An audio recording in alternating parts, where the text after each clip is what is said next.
Healthy రెసిపీతో మీ ముందుకు వచ్చేసాను. ఇవాళ మనం చేసుకోబోయే రెసిపీ పేరు soya chunks biryani or soya chunks pulao, whatever it might be. ఇది ప్రోటీన్ రిచ్ రైస్ అంతే.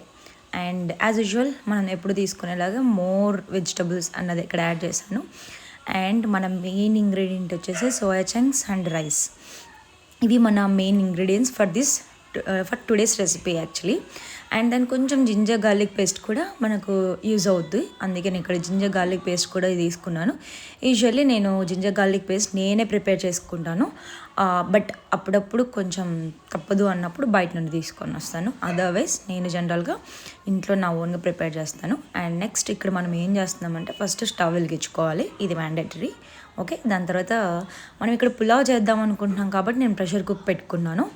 అండ్ దెన్ తర్వాత ఇందులోకి healthy as usual like healthier version కదా, సో కొంచెం గీ యాడ్ చేస్తున్నాను. మరి ఓన్లీ గీ యాడ్ చేయాలంటే కాస్ట్ ఎక్కువ అయిపోతుంది గైస్, లైక్ మరి అంత రిచ్ ఏం కాదు కదా. సో అందుకే నేను కొంచెం ఆయిల్ కూడా యాడ్ చేశాను. సో మీరు మీ ఇష్టం గైస్, లైక్ మీరు ఆయిల్ అయినా యూస్ చేసుకోవచ్చు, లేదంటే గీ యూస్ చేసుకోవచ్చు, లేదంటే ఇంకా మీరు ఇంకా హెల్దీ కావాలన్నప్పుడు ఆలివ్ ఆయిల్ కూడా యూస్ చేసుకోవచ్చు.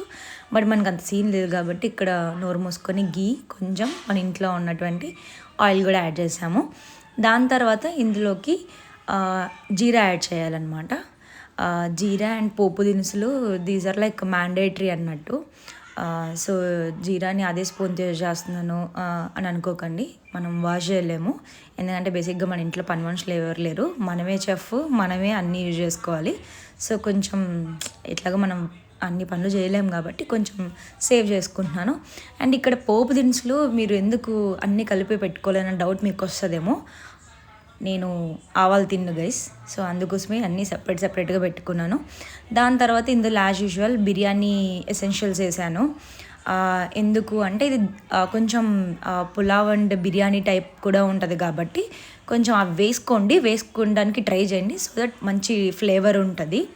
దాని తర్వాత నేను ఫస్ట్ చిల్లీస్ అండ్ మనం తీసుకున్న వెజ్జెస్ అన్నీ కూడా 1 by 1 వేసుకొని సార్ట్ చేసుకోవాలి. ఇన్ జనరల్గా కొంచెం చిల్లీస్ అండ్ ఆనియన్స్ కొంచెం మంచిగా సార్ట్ అవ్వాలి, అండ్ అవి టైం టేకింగ్ కాబట్టి ఫస్ట్ యాడ్ చేస్తారు. సో నేను కూడా అంతే, అందుకే అవి ఫస్ట్ వేసాను. దాని తర్వాత మన దగ్గర ఉన్న వెజిటబుల్స్ అన్నీ 1 by 1 యాడ్ చేసుకున్నాను.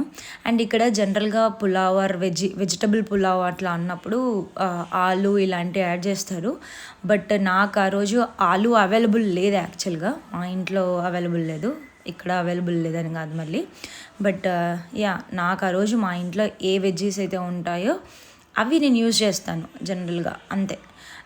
ఇంకా మ్యాండేటరీగా ఇవన్నీ వెజిటబుల్స్ ఇది అని ఏం కాదు. అండ్ మీకు ఒక డౌట్ రావచ్చు, మీరు ఇన్ని వెజిటబుల్స్ తింటారా అసలు అని డౌట్ రావచ్చు.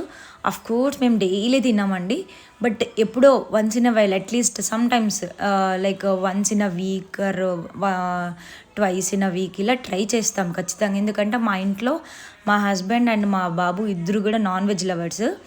ఓన్లీ నాన్ వెజ్ లేకుంటే వాళ్ళకి ముద్ద కూడా దిగదు, ఆ కైండ్ ఆఫ్ మనుషులు అనమాట వాళ్ళిద్దరు.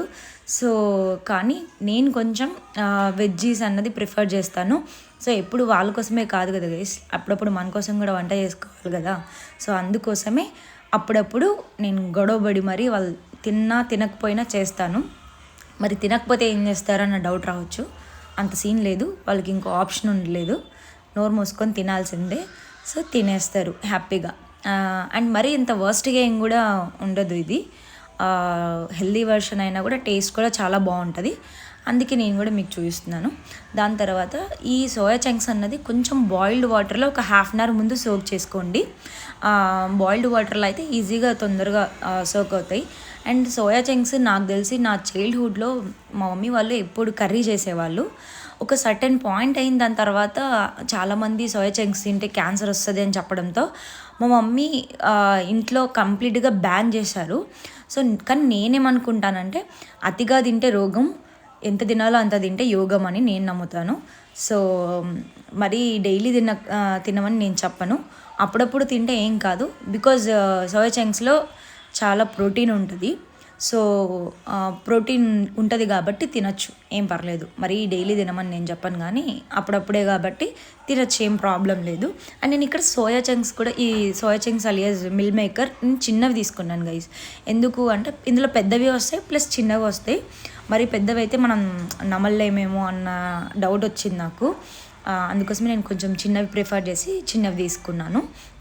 దాని తర్వాత నేను ఇందులోకి వెజిటబుల్స్ అన్నీ ఇవి కొంచెం మంచిగా సార్ట్ అవ్వాలి. ఇక్కడ మన బుర్ర పని చేయక మనం ఇందులో వెజ్జీస్ కొన్ని యాడ్ చేయడం మిస్ చేసాము, అందుకే మళ్ళీ యాడ్ చేస్తున్నాను. దాని తర్వాత ఇందులో మెయిన్ ఇంగ్రీడియంట్స్ అల్లం వెల్లుల్లి పేస్ట్ నేను ముందే వేయటం మర్చిపోయాను. సో దానికోసం ఒక ట్రిక్ కూడా యూస్ చేశాను. లైక్ ఇలాంటి మిస్టేక్స్ నేను బ్లెండర్గా చాలా చేస్తాను కుకింగ్ చేసేప్పుడు. పప్పులో చింతపండు వేయకపోవడము ఇలాంటివి చాలా చేస్తాము.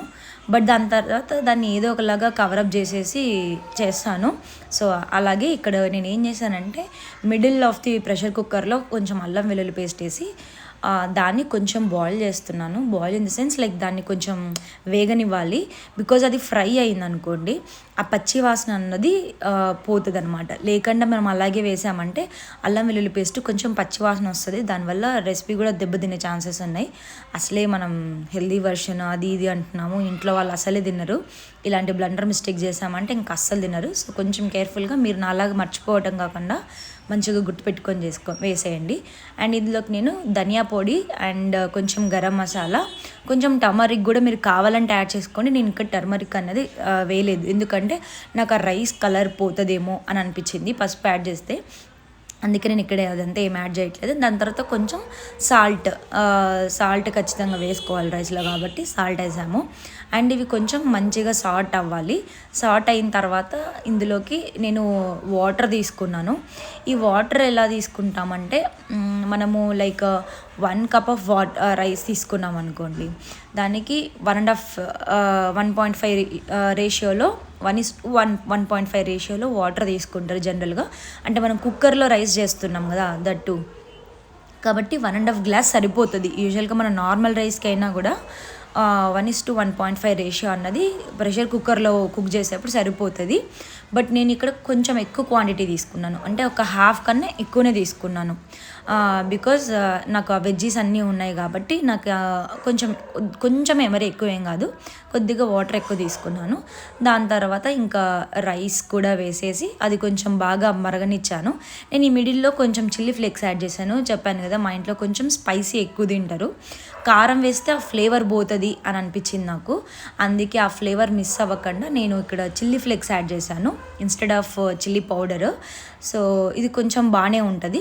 దాని తర్వాత ప్రెషర్ కుక్ విజిల్స్ అన్నది నేను 4 పెట్టాను, ఎందుకంటే నాకు ఈ వెజ్జీస్ ఉన్నాయి కదా అవి మంచిగా కుక్ అవ్వాలి అని అనిపించి 4 విజిల్స్ అన్నది నేను పెట్టాను. మీరు డిపెండ్స్ మీ ప్రెషర్ కుక్కర్ రైస్ని బట్టి, సమ్టైమ్స్ రైస్ కొన్నిసార్లు మెత్తగా ఉడికిపోతుంది కదా, సో మీరు ఆ రైస్ని బట్టి మీరు ఎన్ని విజిల్స్ సెట్ చేసుకోవాలన్నది మీ ఇష్టము. నేను ఇక్కడ నా రైస్కి 4 విజిల్స్ పెడితే పర్ఫెక్ట్గా కుక్ అవుతుంది. ఎవ్రీ టైం నేను చాలాసార్లు ప్రెషర్ కుక్కర్లో వండాను కాబట్టి నాకు ఎక్స్పీరియన్స్ ఉంది, అందుకే నేను 4 విజిల్స్ పెట్టాను.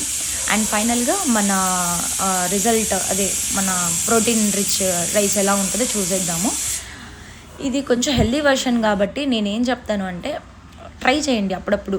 లైక్ ఎవ్రీ టైం చేయాల్సిన అవసరం లేదు, బట్ అప్పుడప్పుడు ట్రై చేయండి. చూడండి ఎంత మంచిగా ఉందో, కలర్ఫుల్గా. టేస్ట్ ఎలా ఉంటుంది అంటే బాగానే ఉంటుంది, ఖచ్చితంగా బాగుంటుంది. నేను ఎక్సలెంట్ ఇదని చెప్పను కానీ but must and try recipe. So try చేయండి. నాకు